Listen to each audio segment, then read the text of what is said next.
discrimination. Voilà. Je me dis que bon, j'ai refusé. Et ça part sur recours.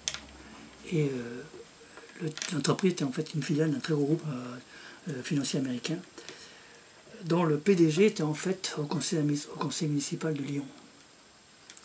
Et à cette époque, M. Barrault, ministre du Travail, était aussi dans les parages. Je sais plus. Il était dans le Puy-de-Dôme.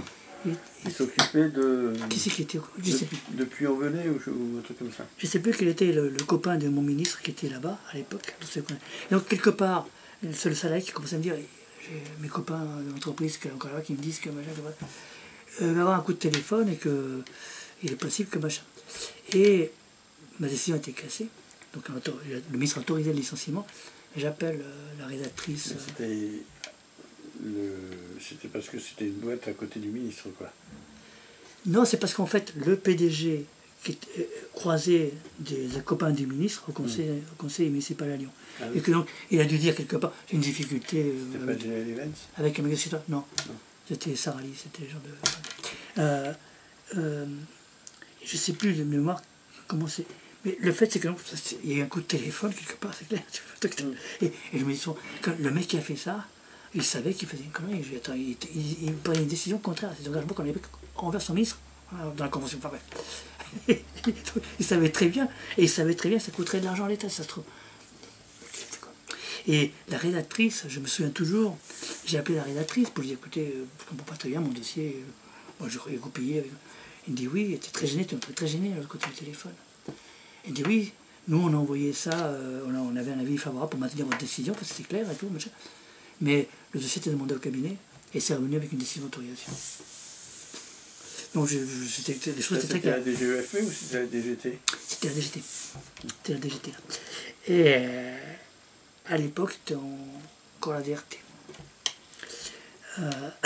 Et donc je vois ça.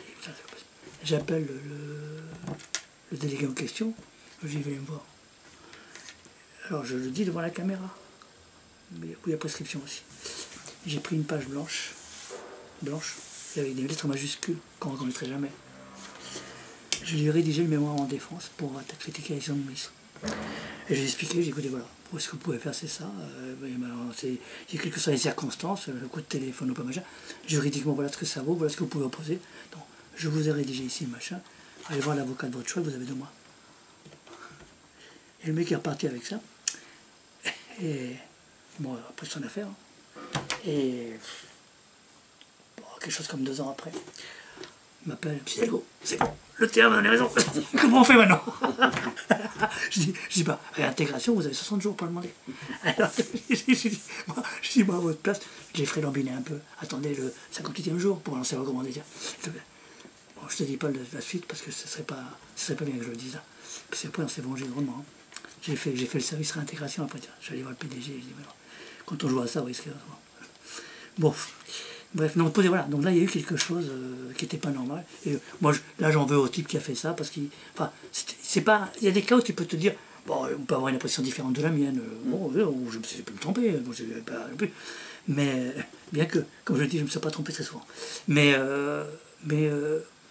quand un type fait une décision et que tu sais que manifestement il y a un problème, et tu es en train de donner l'autorité de l'État à un truc comme ça, moi je trouve que c'est... Enfin, c'est voilà. Extrêmement courant quand même. Ben, je sais pas si c'est courant, moi, parce que cela, je l'ai vu, si je puis dire. Attends, t'as des oreilles quand même. Oui.